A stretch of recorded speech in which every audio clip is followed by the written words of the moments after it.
कहानी शुरू होती है और हम एक लड़की को देखते हैं जिसके पास एक अनजान आदमी की कॉल आती है। वो उससे पूछता है कि अबे चिकनी अपना नाम बता और कुछ धमाल करेगी क्या। लड़की बोलती है कि नहीं, मैं नहीं बताऊंगी। वो पूछता है और क्या कर रही है। लड़की बोलती है मैं पॉपकॉर्न बना रही हूँ, हमारा डरावनी मूवी देखने का प्लान है। वो पूछता है कौन सी मूवी। लड़की बोलती है सलमान भाई की लेटेस्ट वाली। वो बोलता है ये तो कॉमेडी मूवी है, चल अब अपना नाम बताने का कितना बड़ा लेगी, जान तो लूं जिसको देख रहा हूँ उसका नाम क्या है। अब ये सुनते ही लड़की की फटकर हाथ में आ जाती है। इसके बाद हम उस आदमी को देखते हैं जो एक भूत होता है। वो कहता है कि साली तेरी चूचियां तो बहुत मस्त हैं। लड़की पूछती है तुम क्या चाहते हो। भूत कहता है कि मैं चाहता नहीं, मैं चाटता हूँ। लड़की कहती है कि साले चूतिए सुन, मेरा बॉयफ्रेंड आता ही होगा, वो एक बॉडी बिल्डर है और तुझे धो डालेगा। इस पर भूत कहता है कि अच्छा, धोएगा भी और डालेगा भी। लड़की बोलती है कि हाँ, और अब मैं पुलिस को बुलाने वाली हूँ। भूत कहता है कि ठीक है, लेकिन तू पीछे का दरवाजा बंद करना भूल गई। तभी लड़की भागकर दरवाजे को बंद करने जाती है, लेकिन तब तक वो भूत अंदर आ चुका था। लड़की जल्दी से दरवाजा खोलती है और बाहर भागने लगती है। तभी उसे वहाँ पर 2 साइन बोर्ड दिखाई देते हैं, सेफ्टी और डेथ। वो डेथ की तरफ जाती है और वहीं भूत भी उसके पीछे ही होता है। वो लड़की भागकर एक पेड़ के पीछे छुप जाती है। तभी भूत भी उसके पीछे आ जाता है और उसके कपड़े फाड़ देता है। वो लड़की बिना कपड़ों के नंगी ही दौड़ने लगती है, लेकिन भूत उसे फिर से पकड़ लेता है और उसकी चूचियों में अपना चाकू घुसा देता है। तभी उसकी चूचियों में से सिलिकॉन निकल जाता है जो उसने अपनी चूचियों को बड़ा करने के लिए लगवाया था। तभी सामने से गाड़ी में लड़की का बाप आ रहा होता है। लड़की जोर से चिल्लाकर अपने बाप से हेल्प मांगती है, लेकिन लड़की का बाप तो उसकी माँ को अपना चुसवाने में बिजी था, तो वो उसे गाड़ी से उड़ा देता है। तभी भूत भी वहाँ पर आ जाता है और उसे टपका देता है। अब ऐसे ही कुछ दिन बीत जाते हैं और हम एक कॉलेज में दोस्तों के ग्रुप को देखते हैं जिनके नाम कुछ इस तरह थे, शीघ्रपतन, भड़वी, राका रंगीला, काली शक्ति, मुट्ठल और चिकनी। भड़वी पूछते कि क्या तुम लोगों को ऐसा नहीं लगता कि उस लड़की का मर्डर ठीक 1 साल बाद हुआ जब हमने उस आदमी को मारा था। तभी कहानी फ्लैशबैक में जाती है और हम इन चूतियों के ग्रुप को देखते हैं जो कि दारू पीकर कार में घचाघच मचाते हुए कार को फुल स्पीड में दौड़ा रहे थे। तभी उनके सामने एक आदमी आ जाता है और वो नशे में उस आदमी को उड़ा देते हैं। मुट्ठल बाहर आते ही शीघ्रपतन पर चिल्लाने लगता है कि भोसड़ी के तूने तो मेरी कार की गांडी मार दी और अब मेरा बाप मेरी गांड मारेगा। तभी उनकी नजर उस आदमी पर पड़ती है जिसको उन्होंने उड़ा दिया था। अब वो सभी आपस में झगड़ने लगते हैं, लेकिन तभी वो आदमी फिर से खड़ा हो जाता है और कहता है कि मैं बिल्कुल ठीक हूँ और मैं यहाँ से जा रहा हूँ। तभी मुट्ठल अपनी खाली दारू की बोतल को पीछे फेंकता है जो उस आदमी के सर पर जाकर लगती है और वो बेहोश हो जाता है। इसके बाद वो सभी उसे उठाते हैं और उसे अपनी कार की डिक्की में डालते हैं, जिसके बाद वो उसे समुद्र के किनारे ले जाते हैं जहाँ पर वो उसके पैसे, घड़ी, कपड़े सब कुछ चुरा लेते हैं और फिर वो उसकी बॉडी को पानी में फेंक देते हैं। इसके बाद मुट्ठल उन सभी को उनकी माँ की कसम देता है और कहता है कि कोई भी इस बारे में किसी को नहीं बताएगा, लेकिन भड़वी बिना कुछ कहे वहाँ पर चुपचाप खड़ी रहती है। मुट्ठल उसके पास आता है और जोर से उसका गला दबाते हुए कहता है कि बोल साली कुतिया, तू इस बारे में किसी से नहीं कहेगी। इसके बाद कहानी वापस प्रेजेंट में आती है। मुट्ठल कहता है कि वो तो सिर्फ एक एक्सीडेंट था जो किसी के साथ भी हो सकता है। तभी वहाँ पर हम एक रिपोर्टर को देखते हैं जो कि उस लड़की के मर्डर के बारे में और जानने के लिए शेरिफ से बात करना चाहती है, लेकिन शेरिफ उसे वहाँ से भगा देता है। तभी रिपोर्टर की नजर वहाँ पर खड़े एक चूतिए पर पड़ती है जिसका नाम लंड विनाशक होता है। रिपोर्टर उसके पास जाती है और उससे मर्डर के बारे में पूछने लगती है, पर लंड विनाशक कहता है कि मैं बिना रिश्वत के कुछ नहीं बोलता। रिपोर्टर कहती है कि चलो तो हम उस वैन में जाकर कुछ मस्ती करते हैं, जिसके बाद वो उसकी उंगली को चूसने लगती है। लंड विनाशक कहता है कि मेरा अब खड़ा हो चुका है, इसलिए जल्दी वैन में चलो। इसके बाद हम भड़वी को उसकी क्लास में देखते हैं जहाँ पर उसकी टेबल पर उसे एक नोट मिलता है जिसमें लिखा था कि मैं जानता हूँ तुमने पिछली हैलोवीन पर क्या किया था। अब ये पढ़कर भड़वी की फटकर 464 हो जाती है। वहीं दूसरी तरफ हम मुट्ठल को देखते हैं जो अपनी गेम खेलकर वापस अपने लॉकर रूम में आता है तो वहाँ पर उसे एक फोटो लगी हुई मिलती है। मुट्ठल देखता है कि किसी को पता चल चुका है कि उसका सामान बहुत ज्यादा छोटा है। अब ये देखकर वो गुस्सा हो जाता है और अपने दोस्तों के पास जाकर पूछता है कि ये किसने किया, लेकिन सभी लोग उसके छोटे पप्पू को देखकर उस पर हंसने लगते हैं। वहीं जब लड़कियां भी उसके छोटे पप्पू को देखती हैं तो वो हैरान हो जाती हैं कि किसी का इतना छोटा भी हो सकता है। फिर भड़वी कहती है कि ऐसा सिर्फ तुम्हारे पास ही नहीं है। मुट्ठल कहता है तो क्या शीघ्रपतन का भी इतना ही छोटा है। भड़वी कहती है कि नहीं, मैं नोट की बात कर रही हूँ, मुझे भी एक नोट मिला है और उसमें उस आदमी के बारे में लिखा है जिसको हमने पिछली हैलोवीन पर मार डाला था। मुट्ठल कहता है कि कोई हमसे मजाक कर रहा है, जिस पर भड़वी कहती है कि हमें पुलिस को बुलाना चाहिए। अभी सुनकर मुट्ठल का दिमाग खराब हो जाता है और वो भड़वी को पकड़कर सूट डालता है। इसके बाद हम एक ब्यूटी कॉन्टेस्ट देखते हैं जहाँ पर चिकनी चमेली अपना परफॉर्मेंस दे रही थी और वहीं मुट्ठल भी था जो उसके परफॉर्मेंस को देख रहा था, लेकिन तभी पीछे से वो भूत आ जाता है। उसको देखकर चिकनी हेल्प के लिए चिल्लाने लगती है, लेकिन कोई भी उसकी बात नहीं सुनता क्योंकि सबको लगता है कि शायद वो एक्टिंग कर रही है। तब तक वो भूत भी मुट्ठल को सुलटा देता है और चिकनी की इतनी अच्छी एक्टिंग को देखकर उसे उस कॉन्टेस्ट का विनर बना दिया जाता है। इसके बाद हम भड़वी को देखते हैं जो अपने घर पर आती है। तभी उसका फोन बजने लगता है। भड़वी फोन उठाती है और भूत कहता है कि पहले तो मैं तुम्हारी खोलूंगा, फिर तुम्हें दिखाऊंगा और उसके बाद घुसेड़ दूंगा। भड़वी पूछती है तुम कौन हो और क्या चाहते हो। भूत कहता है कि मैं तुम्हारे घर पर ही हूँ और पता लगाओ कि मैं कहाँ पर हूँ। भड़वी पूरे घर में ढूंढने लगती है और वो उसे एक सोफे के पीछे छुपा हुआ मिलता है। भड़वी कहती है कि तुम सोफे के पीछे हो।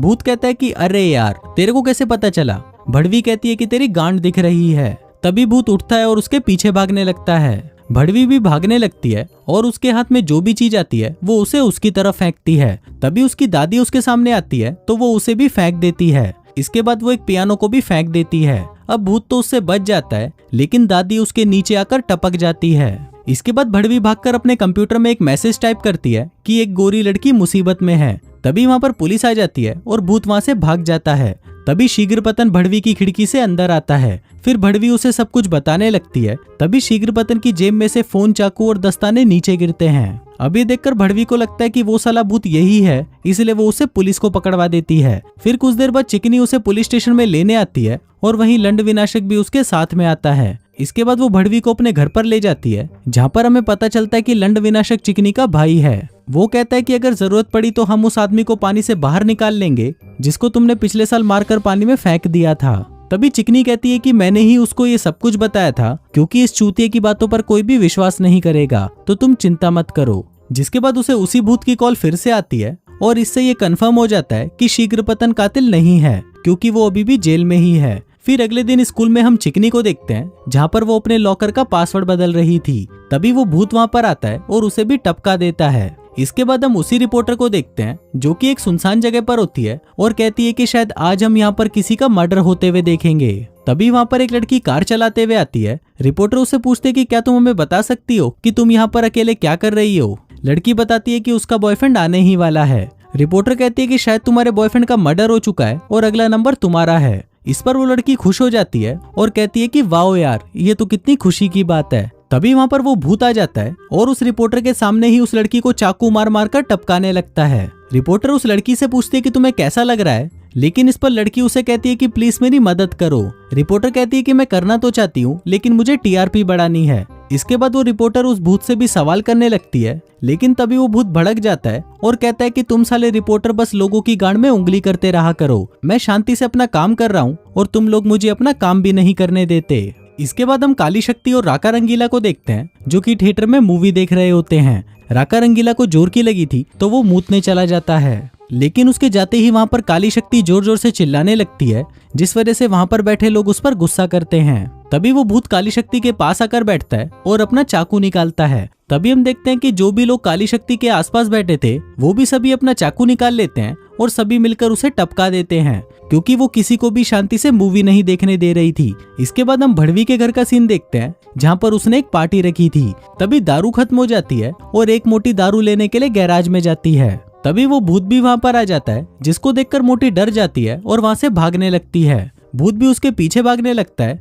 फिर वो मोटी एक छोटे से छेद से बाहर निकलने की कोशिश करती है। वहीं भूत भी बाहर खड़े होकर उसे देखने लगता है और कहता है कि भाग मोटी गांड, यहाँ से निकल कर दिखा। जिसके बाद भूत गैराज का शटर उठाता है लेकिन वो शटर उस मोटी का वजन उठा नहीं पाता जिस वजह से वो पूरी जगह ही तबाह हो जाती है। वहीं पर हम राका रंगीला और उसके दोस्तों को देखते हैं जो कि माल फूंक कर एंजॉय कर रहे थे। तभी वो भूत भी वहाँ पर आ जाता है और उन सभी के साथ मिलकर माल फूंकने लगता है। इसके बाद वो भूत शीघ्रपतन के पास जाता है और उसे मार देता है। वहीं भड़वी भी होती है जो ये देखकर डर जाती है और वहाँ से भागने लगती है। वो भागकर अपने बाप की गन निकाल लेती है लेकिन तभी शीघ्रपतन भी लड़खड़ाते हुए वहाँ पर पहुँचता है और उससे उसकी गन ले लेता है। तभी राका रंगीला भी वहाँ पर भागता हुआ आता है जो कि काफी डरा हुआ था, लेकिन तभी शीघ्रपतन उस पर गोली चलाकर उसे टपका देता है। अब ये देखकर भड़वी चौंक जाती है कि उसने ऐसा क्यों किया। तभी हम देखते हैं कि शीघ्रपतन तो सिर्फ नाटक कर रहा था और उसे कोई भी चोट नहीं लगी थी। वहीं राका रंगीला भी आ जाता है और वो भी शीघ्रपतन से मिला हुआ था। इसके बाद वो उसे घेर लेते हैं पर तभी भड़वी पूछती है कि तुम ऐसा क्यों कर रहे हो। शीघ्रपतन कहता है कि तुमने कभी भी मुझे अपनी नहीं दी और इससे मेरा दिमाग खराब होता है। भड़वी पूछती है तो मेरे ना देने की वजह से तुमने सभी दोस्तों को मार डाला। शीघ्रपतन कहता है कि नहीं, मैंने तो सिर्फ इस कालिए को मारा है और अब मैं तुम्हें मारने वाला हूँ। जिसके बाद हम दोनों एक दूसरे को घायल कर देंगे, जिस वजह से सारा इल्जाम उस भूत पर चला जाएगा।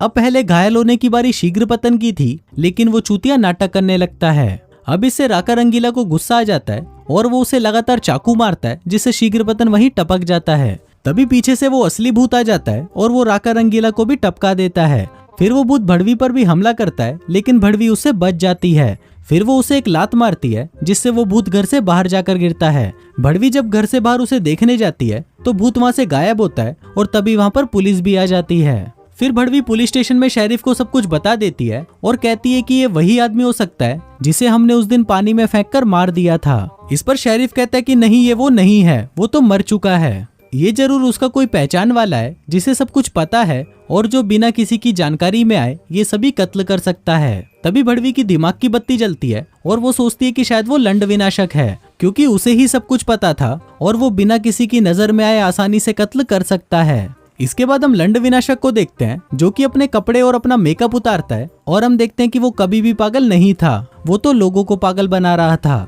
जिसके बाद वो उस रिपोर्टर के साथ कार में बैठकर वहां से चला जाता है, लेकिन वो जाते जाते अपना बैग वहां पर फेंक जाता है, जिसके अंदर वो चाकू, मास्क और दस्ताने थे।